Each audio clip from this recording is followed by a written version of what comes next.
sus costumbres, sus tradiciones.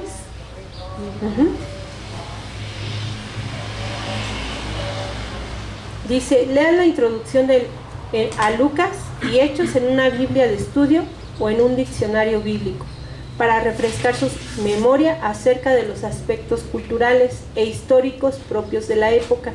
Estas son las herramientas que nos están dando para que nosotros podamos investigar más. Porque a veces decimos, bueno, ¿y cómo busco esto? Bueno, hay Biblias con diccionarios, ¿sí? Y podemos adquirirlos. O también podemos, gracias a Dios, tenemos la ventaja del internet en este tiempo, que podemos enriquecer más el tema, porque sí, ¿quién es Alejandro? Y luego, ¿y qué más? ¿Y quién fue Nerón? Ah, pues yo no sé quién fue Nerón, ¿no? ¿Y qué es iglesia eclesiástica? Y tenemos que investigar un poquito más ir un poquito más allá.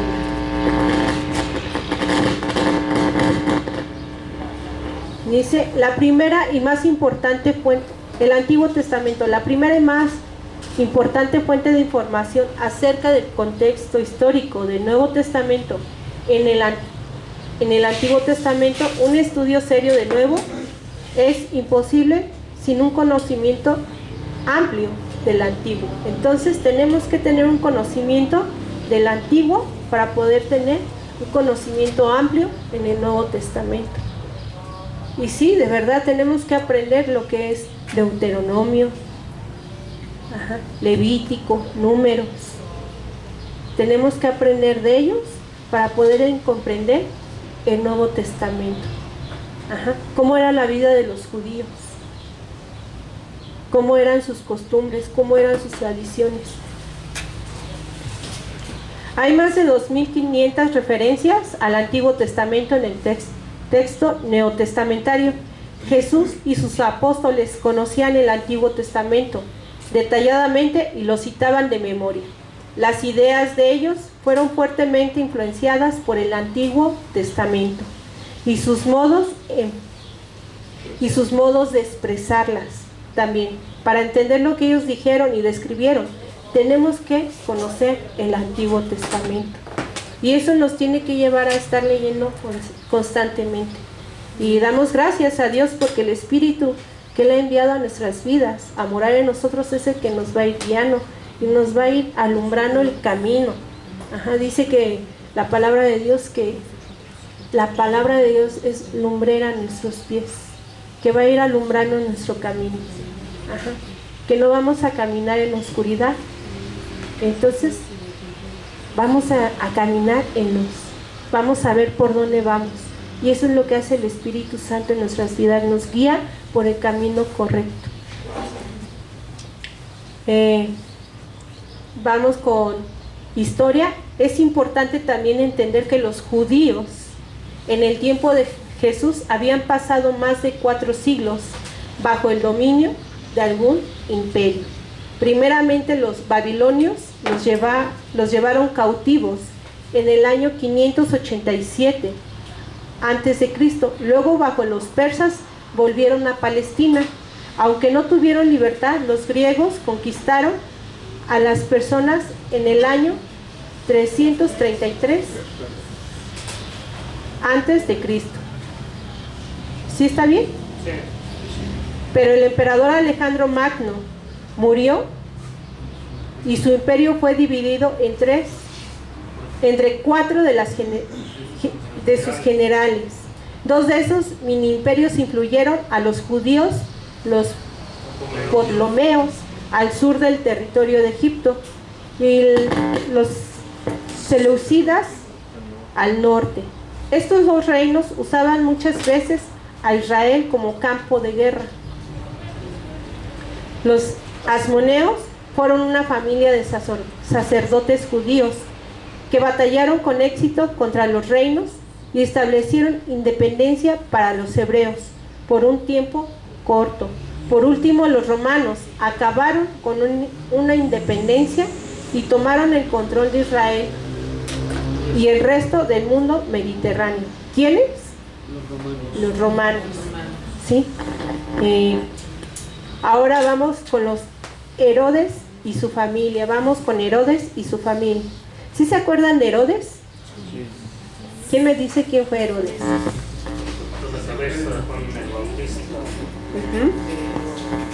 ¿Qué más hizo Herodes? Es que hay dos Herodes, ¿no? Es Herodes Varios Antipas Herodes. y Herodes el Grande. Y a Herodes Antipas fue el que propició la persecución para los niños. Que iban que cuando hubo un concilio, censo, persiguieron a José y a María, y fue cuando mataron a Herodes. Fue cuando llegó Y el Herodes el Grande es el que le cortó la cabeza a Juan el Bautista.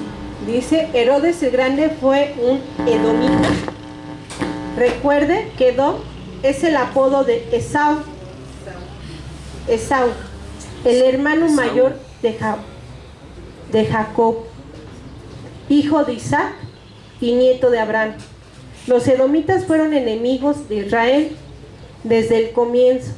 Por eso Herodes nunca fue aceptado en Israel, aunque fue su rey desde el año 37 a.C. al 4. Él es mencionado en Mateo 2, cuando la matanza de los infantes de Belén. Y en Lucas 1:5, Herodes fue reconocido por construir muchos edificios grandes incluyendo el templo judío en el reconocido para construir muchos edificios. Incluyendo el templo judío en el tiempo del Nuevo Testamento. Además, fue un hombre cruel y celoso. Mató a su esposa y varios de sus hijos porque sospechaba que querían su trono. ¿A qué maldad llegó, no? A matar a sus hijos. Entonces, dice, cuando Herodes el Grande murió, sus 3 hijos pelearon por el trono. Herodes Antipas fue tetrarca de Galilea y Perea. Es Damasco en Mateo 14, 1, 3, 5 y 6. Marcos 6, 14 al 22. Y Lucas 3, 19 y 9, 7 al 9. Por matar a Juan el Bautista también aparece. Entonces, es el que le cortó la cabeza a Juan el Bautista. ¿Y todo por qué? Por complacer a su esposa, ¿verdad? Que estaba en adulterio. Porque era esposa de quién? De su hermano, ¿verdad? Entonces le mandó a cortar la cabeza. En Lucas 8:3, Juana, mujer de Chuza, intendente de Herodes, fue seguidora de Jesús. En Lucas 13:31, porque quiso matar a Jesús. Y en Lucas 23:7, porque Pilato mandó a Jesús ante Herodes, poco antes de sentenciarle a la cruz. Sectas y partidos. ¿Cuáles eran las sectas en ese tiempo? Eran los saduceos, que eran sacerdotes. Fueron además los más ricos y ¿cómo le puedo hacer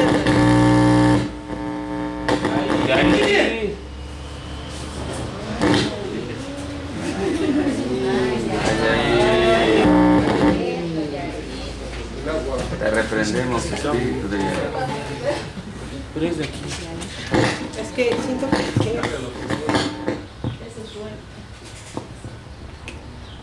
¿Sí? ¿Ya? Gracias, Yair. Gracias, hermano. Gracias. De haber sabido desde hace rato. Me hubiera dicho. Desde hace rato estoy batallando. Entonces vamos a ver las sectas y partidos. Dice que los saduceos eran sacerdotes. Fueron además los más ricos y conservadores de todos los partidos judíos, puesto que tenían autoridad y riquezas. Dice que trataban de conservar su poder. Y eso lo vemos en Juan 11, 49, 50, donde Caifás, el sumo sacerdote, probablemente saduceo, dijo que convenía matar a Jesús para salvar la nación y a su propio poder. ¿sí? Para no verse afectados. Ellos lo que buscaban era su propio interés personal. Ajá. Lo que les importaba era la economía, lo que les importaba eran sus bienes, no les importaba las personas en realidad. No había un interés por el ser humano, sino únicamente por las cosas materiales. Los fariseos eran sacerdotes, fueron más estrictos, tenían fama de guardar la ley minuciosamente, detalladamente, y hasta de añadirle numerosos mandamientos para garantizar que no la violase en ningún punto. Los fariseos preservaron la religión de los judíos, aún después de la destrucción del templo, en el año 70 después de Cristo. Se encargaron de preservar las escrituras del Antiguo Testamento, cuidadosamente durante los siglos de persecución. El judaísmo que existe en el mundo hoy tiene sus orígenes en la doctrina y prácticas de los fariseos. ¿Dónde tiene sus orígenes entonces? Judaísmo. En la doctrina y prácticas de los fariseos. Los asenios y la comunidad de Qumran era un grupo de personas que se apartaron de la sociedad. Veían todo muy malo y sin manera de mejorarlo. Más que todo esperaban una intervención apocalíptica por parte de Dios para poner las cosas en orden. O sea que ellos estaban esperando a que pasara algo apocalíptico para que eso se pusiera en orden. Entonces ellos no ponían nada de su parte, solamente estaban esperando, ¿no? Pues hay que pase, hay que pase. Sí conocían, pero hay que pase, ¿no? Tiene que pasar algo, ¿no? No, y recordemos que nosotros tenemos que llevar a cabo las cosas. Si Dios no lo deja ver, es para que se lleven a cabo las cosas. Ajá. A través de la oración comenzamos, a través de pedirle dirección. Los asenios y la comunidad de Qumran eran esos. Los celotes y los sicarios. Ahí podemos ver de dónde viene la palabra sicario. Rehusaban pagar impuestos en Roma. Ellos se rehusaban al punto de resistir al imperio con armas. Algunos practicaban una modalidad de guerra, de guerrillas, semejante a la subversión en diversas partes de América Latina. Hoy uno de los apóstoles fue conocido como Simón el Celote. Vamos a buscar eso, es en Lucas 6:15. ¿Quién me apoya? Y yo busco, y alguien más que busque Hechos 1:13.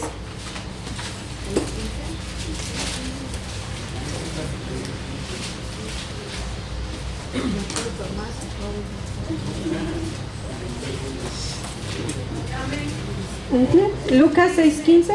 Sí, Mateo, Tomás, Jacobo, hijo de Alfeo, Simón llamado Celote. Y Hechos 1:13. Aquí lo tiene.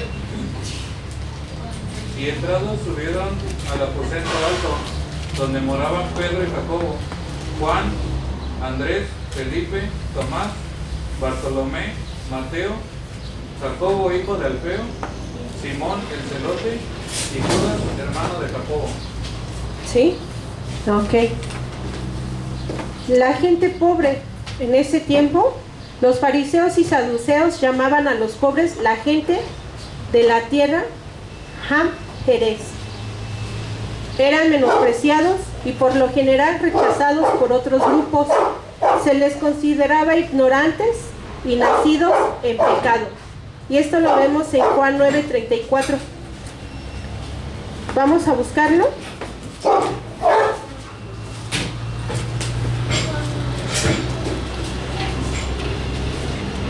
Quien lo tenga me apoya, por favor. Y respondieron y le dijeron: tú naciste del todo en pecado y nos enseñas a nosotros. Y le expulsaron. Y le expulsaron, dice.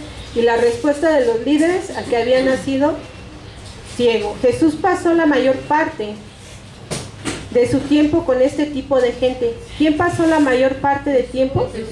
Dice que Jesucristo pasó tiempo con esta gente. ¿Con quiénes? Con los pobres. ¿Con quiénes más?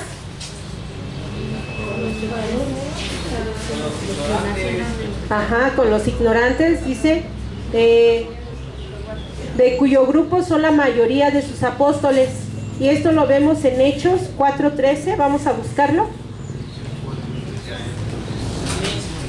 ¿Quién lo tiene?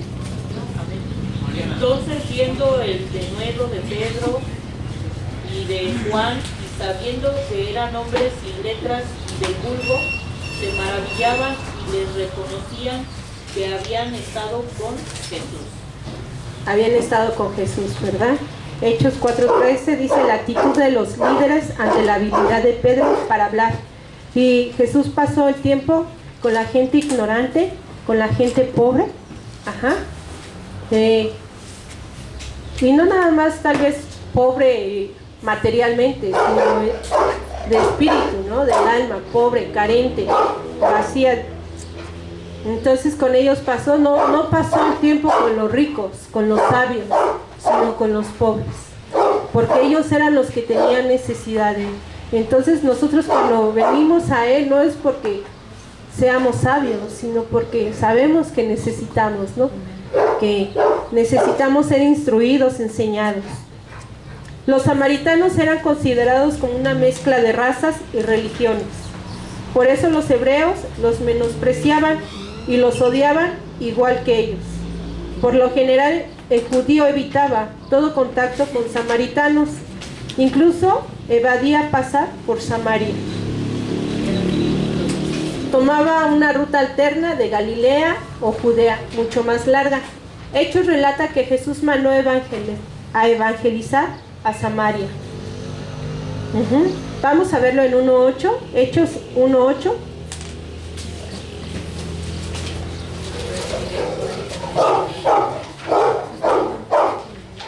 Dice, pero recibiréis poder cuando haya venido sobre vosotros el Espíritu Santo, y me seréis testigos en Jerusalén, en toda Judea, en Samaria y hasta lo último de la tierra. Amén. Dice más adelante que, y como el Evangelio llegó allá, y esto nos lo dice en Hechos 8:4-25. Los proselitos y piadosos eran gentiles que se asimilaban a la religión judía, parecían los piadosos. Esto nos lo dice en Hechos 10:2. ¿Podemos buscarlo? ¿Quién me apoya? Era piadoso y temeroso de Dios junto con toda su casa, hacía muchas obras de misericordia para el pueblo y oraba a Dios constantemente. Ajá. Y yo tengo, dice, Hechos.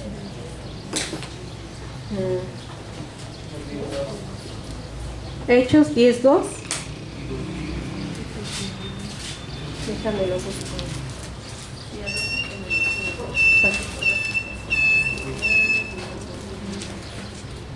Piadoso y temeroso de Dios con toda su casa, y que hacía muchas limosnas al pueblo y oraba a Dios siempre.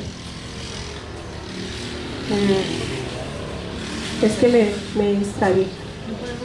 Y ahora vamos, bueno, estos eran los proselitos y piadosos. Eran gentiles que se asimilaban a la religión judía, los piadosos. Ajá. Seguían la religión de los judíos en todo, menos en lo relativo a la circuncisión. Los proselitos, en cambio, se circuncidaban. Vamos ahora a la fe judía. Ajá. Que es con lo que también tiene que ver el libro de los Hechos. El monoteísmo era el distintivo de los judíos. Las demás religiones de ese tiempo tenían varios dioses, y lo vimos, ¿no? Hace unos días cuando estuvimos viendo la iglesia eclesiástica, ¿no? Cómo tenían sus creencias en falsos dioses, en dioses paganos, ¿sí? Algunos hasta en animales, ¿no? Creían. Pero ellos desde el regreso del exilio a Babilonia abandonaron la idolatría y adoraron al Dios verdadero del Antiguo Testamento, el monoteísmo. La elección, los judíos consideraban que Dios había elegido a Israel desde Abraham para hacer de ellos al pueblo especial de Dios. La idea concerniente a la santidad proviene de eso, que Israel fue apartado por Dios de todo lo que es impuro. También creían que Dios les dio la tierra a Abraham y a sus descendientes. Perpetuamente por ello es que la presencia de los romanos a sus descendientes planteaba un problema grande. Cada judío se cuestionaba, ¿por qué están los romanos ocupando la tierra de Dios que nos prometió a nosotros? Eso despertó entre ellos la expectativa mesiánica de una figura militar que los libraba de los romanos y restaurara la autonomía e independencia de los judíos.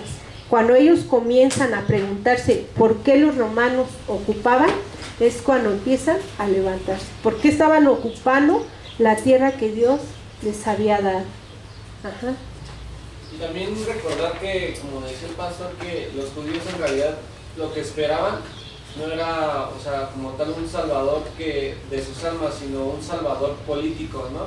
Por el contexto en el que se encontraban de que los romanos los oprimían, ellos esperaban un Mesías pero político que los liberara de los romanos, ¿no? Un libertador carnal, ¿no?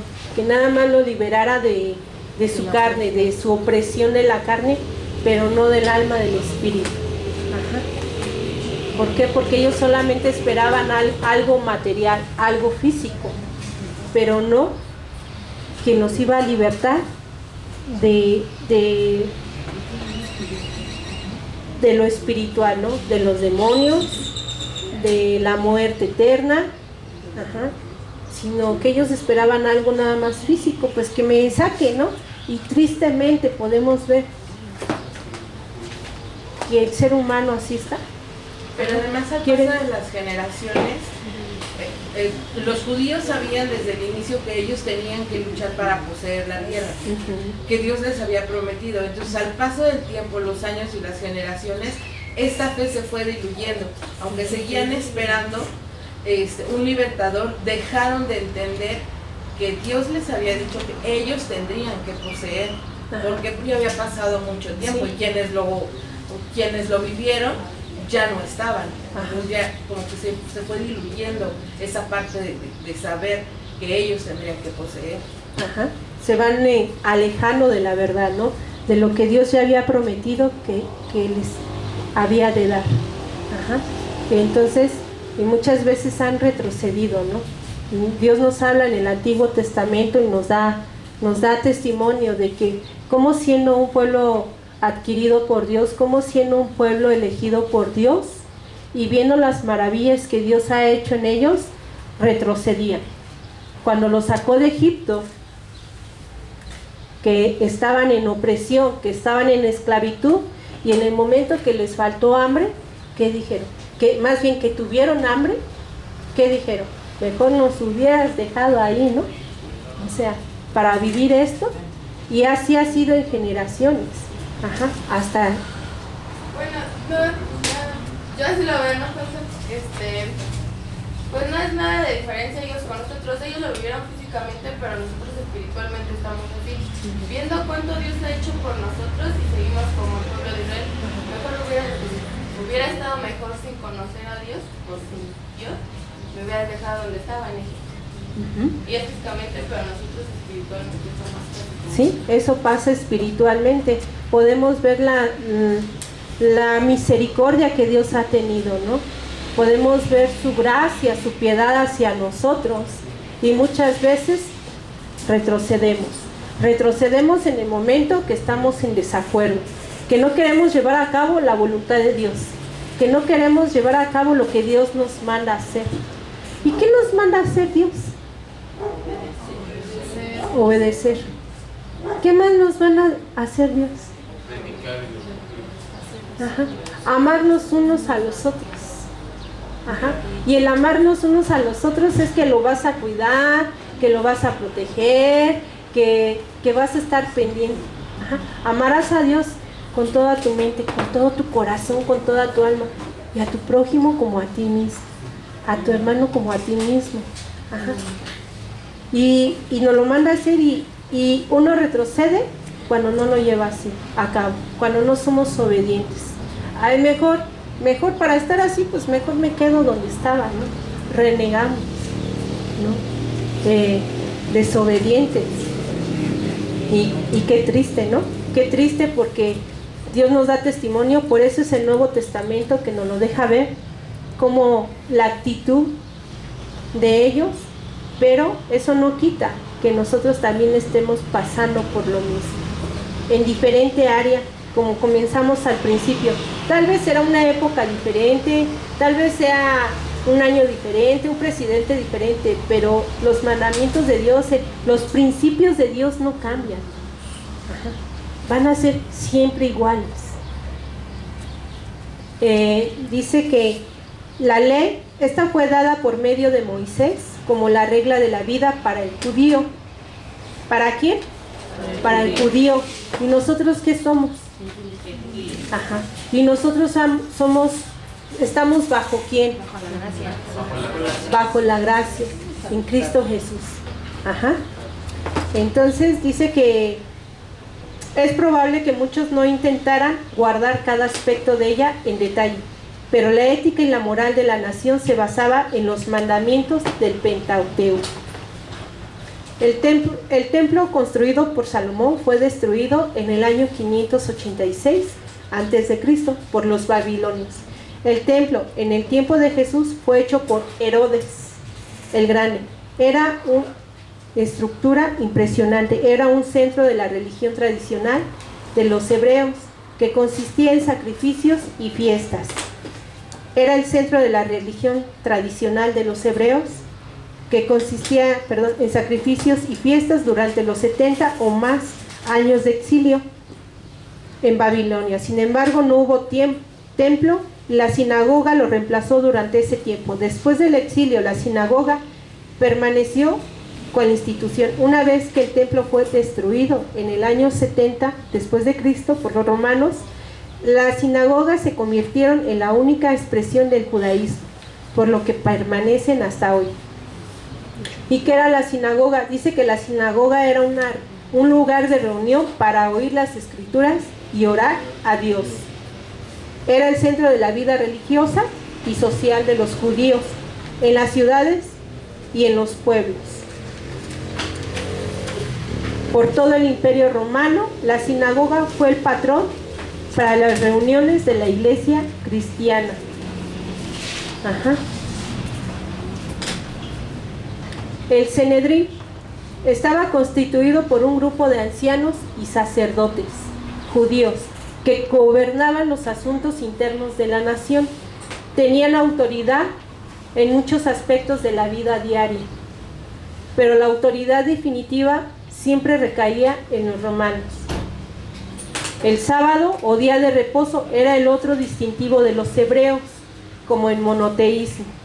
Ninguna otra nación o religión tenía tal cosa. La mayoría de las actividades normales se suspendía ese día y toda la nación lo dedicaba a Dios el sábado. Recordamos, ya nos han hablado del sábado en el que no podían hacer nada. Ajá. Hay un pasaje en la Biblia que nos habla de Jesucristo, ajá, que él sí llevó a cabo una actividad y cómo fue juzgado, ajá, en ese momento. ¿Por qué? Porque ellos guardaban el sábado. Era para no hacer nada, estar en sus casas, estar en las sinagogas, nada más. El mundo helénico, los griegos y los romanos adoraban múltiples dioses mediante sacrificios, a veces de seres humanos, y cultos secretos llamados religiones de misterio. En estos últimos casi siempre existía una jerarquía a la que la persona accedía poco a poco al conocimiento más amplio de los secretos. El gnosticismo, que todavía existe, es un ejemplo. ¿Sí? Ahí vamos a ver también lo que es el género literario. ¿Qué tipo de literatura contiene el libro de los Hechos? En general corresponde a la historia griega, historias griegas y romanas que en esa época se vivían. y es semejante al libro de los narrativos históricos del Antiguo Testamento. Revela una serie de eventos en orden cronológico aproximado, porque exactos no los tenemos, ¿sí? Recordemos que son aproximados, contiene discursos de personas importantes, viajes, descripciones de lugares. El libro de los Hechos ha sido particularmente abusado en este respecto. Por ejemplo, lea ahora Hechos, vamos a leer Hechos del 8 al 17, en el que algunos enseñan con este pasaje que el Espíritu Santo solo viene sobre las personas después de que algún apóstol ora o impone las manos. Vamos a leerlo, por favor. 8, 14 al 17.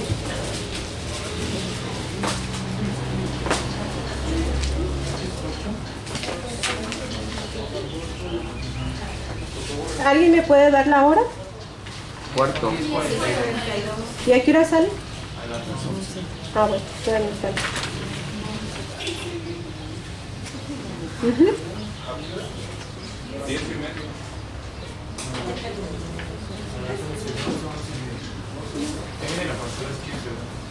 Pastora, ¿a qué hora salen los de segundo? ¿Verdad que a las 11? A ver,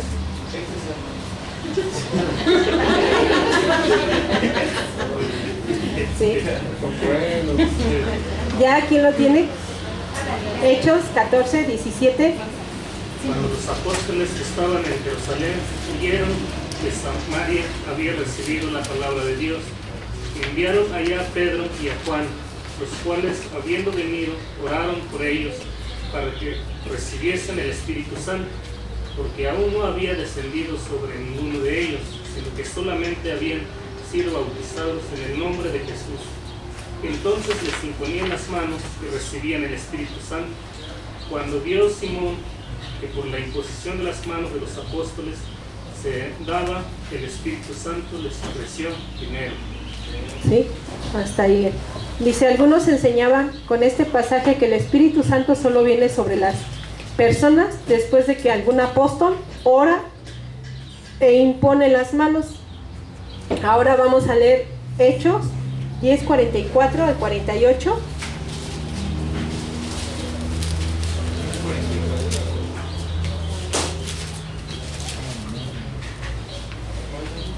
¿Quién lo tiene? Mientras aún hablaba Pedro estas palabras, el Espíritu Santo cayó sobre todos los que oían el discurso, y los fieles de la circuncisión que habían venido con Pedro se quedaron atónitos de que también sobre los gentiles se derramase el don del Espíritu Santo, porque los oían que hablaban en lenguas y que magnificaban a Dios. Entonces respondió Pedro, ¿puede acaso alguno impedir el agua para que no sean bautizados estos que han recibido el Espíritu Santo también como nosotros? Y Hasta el 48. bautizarles en el nombre del Señor Jesús. Entonces le rogaron que se quedase por algunos días. Ajá. Dice, en este pasaje no se menciona ni imposición de manos ni oración. Más bien, Cornelio y sus compañeros parecen recibir al Espíritu sin haber creído, puesto el texto no menciona que creyeran. Esto es precisamente el problema que resulta de elaborar doctrinas a partir de pasajes independientes. La intención de Lucas no era relatar todos los detalles de cada evento. Si quieres saber cuándo y cómo se recibe el Espíritu Santo, es mejor examinar textos didácticos como Efesios 1 del 13 al 14. ¿Qué les parece? Vamos a leer Efesios 1, 13 al 14. No lo vamos a dejar para mañana, sino ahorita. ¿Sí? Dice, en él también vosotros, habiendo oído la palabra de verdad, el evangelio de vuestra salvación, y habiendo creído en él, fuisteis sellados con el Espíritu Santo de la promesa, que es las arras de nuestra herencia hasta la redención de la posesión adquirida para alabanza de su gloria. Dice entonces, y luego compararlos con todos los pasajes narrativos e interpretados correctamente de acuerdo con su texto. Y es y el propósito global de la narración para así comprender la doctrina bíblica en cuanto a cómo recibir al Espíritu Santo. Entonces tenemos que llevarlo a cabo. De ahí vamos a lo que es la historia de la teología o ambas cosas. En Lucas 1 del 1 al 4, el prefacio de Lucas, Hechos, el autor explica que quiere escribir un relato ordenado y preciso de los eventos. Es decir, Lucas y Hechos no son meramente una historia neutral que explica lo que pasó. Lucas seleccionó ciertos eventos de todas las cosas que sucedieron y los redactó de una forma apropiada para promover la fe cristiana. Él mismo fue cristiano y parte de su propósito al escribir Lucas, Hechos, fue ayudar a Teófilo y a otros creyentes a afirmarse más en su fe. Entonces, ¿cuál es el propósito? El afirmarse en la fe. Aquí fue para ayudar a Teófilo y a otros creyentes. Esto lo vemos en Lucas 1:4, ya lo leímos anteriormente. En Hechos, Lucas trata con 3 problemas sobresalientes de la iglesia primitiva. 1, el escándalo de un Mesías que fue crucificado. 2, el hecho de que muchos de los mismos hebreos no aceptaban que Jesús era el Mesías. 3, el hecho de que ahora los gentiles fueron aceptados como parte del pueblo de Dios, igual que los judíos. ¿Sí? Entonces, nosotros somos gentiles y hemos sido aceptados para Dios. En Hechos, Lucas trata con 3 problemas sobresalientes de la iglesia primitiva. 1, el escándalo del Mesías que fue crucificado.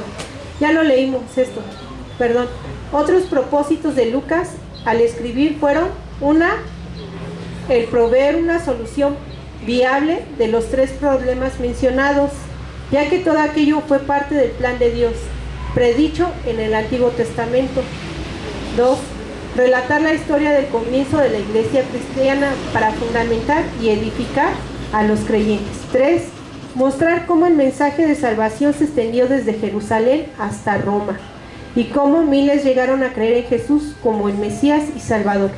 Lucas, Hechos, es una historia teológica, es decir, una obra teológica cuyo desarrollo se basa en eventos históricos. También, hasta ahí nos vamos a quedar. Vamos a orar, vamos a darle gracias a Dios.